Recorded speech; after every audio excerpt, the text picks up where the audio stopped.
Hello friends, কেমন আছো সবাই? আশা করছি সবাই ভালো আছো। আমি রাত্রি আনে নতুন একটি টিপসের ভিডিও নিয়ে চলে এসেছি। নতুন নতুন টিপস পেতে অবশ্যই চ্যানেলটি সাবস্ক্রাইব করে পাশে থাকবে। চলে আসছি প্রথম টিপসে। আর দেখুন বন্ধুরা, কাঁচের টুকরো ভেঙে গেছে। তো কোন বাড়িতে কিছু কাঁচের জিনিস থাকে, আর সেই কাঁচের জিনিসগুলো কিছু অসাবধানতাবশতায় কিন্তু আমাদের হাত থেকে বা অন্য কোথাও থেকে পড়ে গিয়ে ভেঙে যায়। ভেঙে যাওয়ার ফলে কিন্তু কাঁচটা চারিদিকে ছড়িয়ে ছিটিয়ে পড়ে থাকে। আর দেখুন বড় কিছু টুকরো ছিল। আমি দুটো কাগজ নিয়েছি, দু হাত দিয়ে আমি দুটো এইভাবে তুলে নিলাম। আর চারিদিকে কিন্তু কুচো কুচো কাঁচ চারিদিকে ছড়িয়ে আছে। আমি কিভাবে তুলছি দেখুন বন্ধুরা। এইভাবে তুললে কিন্তু কোনো রকম আমাদের হাতটা কেটে যাবে না, চারদিকে ছড়িয়ে ছিটিয়ে পড়ে থাকবে না। দেখুন আমি একটা সেলোটেপ নিয়েছি, নিয়ে চারিদিকে যেখানে যেখানে কাঁচটা আছে সেখানে দিয়ে দিচ্ছি। দিলেই কিন্তু খুব সহজেই হাত ছাড়া আমাদের কিন্তু কাঁচের টুকরোগুলো আমরা দেখুন তুলে নিচ্ছি। হাতে কিন্তু একদমই লাগবে না, আর হাতটা কেটেও যাবে না। বিশেষ করে যাদের বাড়িতে বাচ্চা থাকে, আর বাচ্চারা কিন্তু ছোটাছুটি হাঁটাহাঁটি চারিদিকেই করে। আর এরকম কাঁচ যদি ছড়িয়ে পড়ে থাকে, বাচ্চাদের পায়ে কিন্তু কাঁচ লেগে গিয়ে কেটে যেতে পারে। তাই এইভাবে যদি আমরা খুব ভালোভাবে তুলে নিতে পারি একটা সেলো টেপ দিয়ে চারিদিকে, দেখুন আমি হাত দিয়েও দেখে দিচ্ছি, কোনো রকম কিন্তু কোনো কাঁচের গুঁড়োও পড়ে নেই। পুরো চারিদিক থেকে আমি এই সেলো টেপটা দিয়ে তুলে নিয়েছি। এই টেপটা আমরা যদি কাঁচি দিয়ে কেটে ফেলে দিই, কোনো রকম সমস্যা হবে না। চলে আসছি পরবর্তী টিপসে। আর দেখুন বন্ধুরা, আমি একটা পলিথিন নিয়েছি, আর পলিথিনের উপর হাত দিয়ে আমি একটা পেন দিয়ে কিন্তু ভালোভাবে যে হাতের মাপটা আছে সেইভাবে হাতের মাপটা দিয়ে আমি পেন দিয়ে আমি ভালো করে দাগ দিয়ে নিচ্ছি চারিদিকে। আঙুলের যে সাইজে আমি এইভাবে দেখুন একটা মাপ করে নিচ্ছি। এটা আমি এখন কি করব, আপনারা দেখতে থাকুন ভিডিওটা। ভিডিওটা ভালো লাগলে অবশ্যই একটা লাইক, অনেক অনেক শেয়ার করে দেবেন। আর ভালো লাগলে অবশ্যই সাবস্ক্রাইব করে আপনারা পাশে থাকবেন। আর ভালো করে কিন্তু আমি চারিদিক থেকে দেখুন পুরো 5টা আঙুল আর হাত সমেত আমি মাপটা নিয়ে নিচ্ছি। আর এরপরে আমি কি করব, আপনারা দেখতে থাকুন। আর আমি একটা ছুরি নিয়েছি, ছুরিটা আমি গরম করে নিয়েছি। নিয়ে দেখুন যেখানে আমি মাপ দিয়ে হাতের যে আঙুলের সাইজে আমি মাপ দিয়েছিলাম, দিয়ে আমি সেখান থেকে আমি কেটে নিচ্ছি। পেনের দাগ দিয়ে দিয়ে আমি কিন্তু কেটে নিচ্ছি ছুরিটা দিয়ে।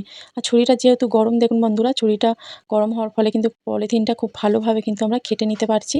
আর পলিথিনটা কাটছি, আর দেখুন কাটতে কিন্তু আমাদের কোনো রকম অসুবিধা হচ্ছে না।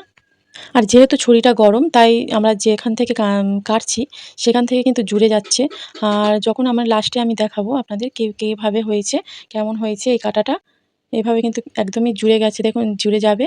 যে সকল বন্ধুরা আমার চ্যানেল আগে থেকে সাবস্ক্রাইব করেছেন তাদেরকে অনেক অনেক ধন্যবাদ, অনেক ভালোবাসা। যারা নতুন আসছে অবশ্যই চ্যানেলটি সাবস্ক্রাইব করে আমার পাশে থাকবেন। আর দেখুন বন্ধুরা, ছুরিটা দিয়ে কিন্তু বেশ কয়েকবার আমি ছুরিটা একটু পুড়িয়ে নিয়েছি, কিন্তু একবারে পোড়ালে কিন্তু হচ্ছে না। তাই পোড়ানোর পরে দেখুন আমি ভালো করে কিন্তু কেটে নিয়েছি। পুরো চারিদিকটা কিন্তু কাটা হয়ে গেছে আমার। আর একটু যেখানে যেখানে কাটা হয়নি সেখানে একটু দিয়ে দিচ্ছি, যাতে ভালোভাবে কেটে যায়, কোনো অসুবিধা আমাদের যাতে না হয়। আর দেখুন বন্ধুরা, একদমই কিন্তু ছেড়ে যাচ্ছে, কিছু কিছু জায়গা ছাড়ছে না, একটু দিয়ে দিচ্ছি, দিলেই ছেড়ে যাচ্ছে। দেখুন যতটুকু হাতের মাপ করেছিলাম ততটুকু নিয়ে কিন্তু আমি বাড়তি অংশটা, যে পলিথিনের বাড়তি অংশটা আমি কিন্তু ফেলে দিলাম। দেখুন আমাদের এটা কি হয়ে গেল, এটা কিন্তু একটা হ্যান্ড গ্লাভস হয়ে গেল।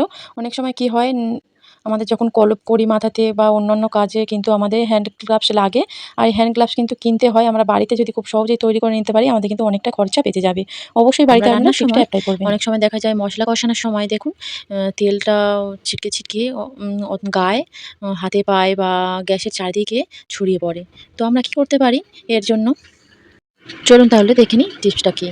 তো এর মধ্যে কষানোর সময় যদি আমি প্রথমেই একটু হলুদ গুঁড়ো দিয়ে দিই, তাহলে আর গা হাত পায়েও পড়বে না, আর গ্যাসের চারিদিকে পড়ে নোংরা হবে না। এই টিপসটা বাড়িতে একবার ট্রাই করবেন। আসছি পরের টিপসে। আর দেখুন বন্ধুরা, আমি একটা বটি নিয়েছি। আর এখন বটিতে কেউ কেউ সবজি কাটে, বা এখন ছুরিতেও অনেকেই সবজি কাটে, কিন্তু বটিতে কিন্তু অনেকেই যখন সবজি কাটে তখন দেখা যায়। আর বটি তো আমরা সবসময় ধুইতে পারি না, প্রতিদিন ধোয়া যায় না। আর তার জন্য কিন্তু বটির মধ্যে একটু কালচে দাগ হয়ে যায়, বা মরচে পড়ে যায়। তার জন্য আমরা কি করে নেব, দেখুন আমি একটা পেঁয়াজের যে উপরের দিকটা থাকে ওটা কেটে কিন্তু আমরা ফেলে দিই। এটা ফেলে না দিয়ে যদি আমরা একটু কাজে লাগিয়ে নিতে পারি। আর তারপরে আমি দেখুন দিয়ে দিচ্ছি ওর উপরে খুব ভালো করে একটু সর্ষের তেল মাখিয়ে।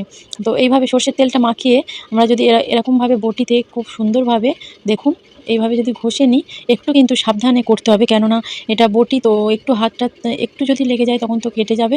তো তার জন্য একটু সাবধানে করতে হবে। তো বটিটা দেখুন খুব ভালো করে কিন্তু আমি এইভাবে যে পেঁয়াজের মধ্যে তেলটা দিয়েছিলাম দিয়ে ঘষে নিচ্ছি।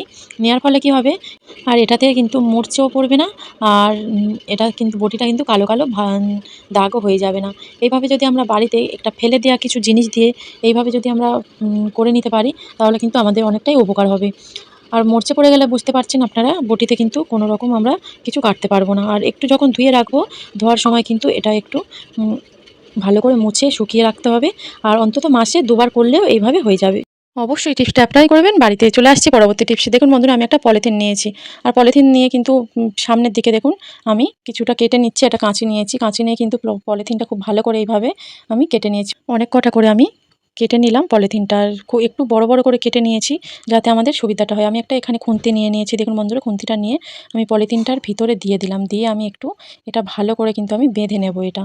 আপনারা চাইলে খুন্তির জায়গায় কিন্তু কোনো সরু লাঠি বা সরু কিছু নিয়ে এইভাবে আপনারা করে নিতে পারেন।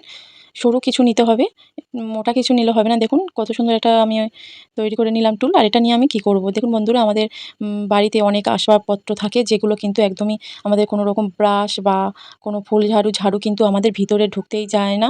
এত ছোট থাকে যে খাপগুলো হয়।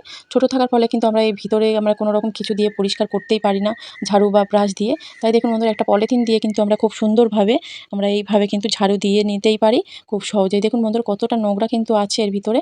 খুব ভালো করে কিন্তু আমি এই পলিথিনটা দিয়ে ভালো করে পরিষ্কার করে নিচ্ছি। কত সুন্দরভাবে দেখুন ভিতরটা পরিষ্কার হয়ে গেছে আর কতটা নোংরা কিন্তু বেরিয়ে এসেছে। এইভাবে যদি এর ভিতর নোংরা থাকে, আরশোলা বা মাকড়সা কিন্তু জাল বুনবে, আরশোলা বাচ্চা বাড়বে। অনেকটাই আমাদের কিন্তু ক্ষতিকারক এগুলো বাড়িতে থাকা।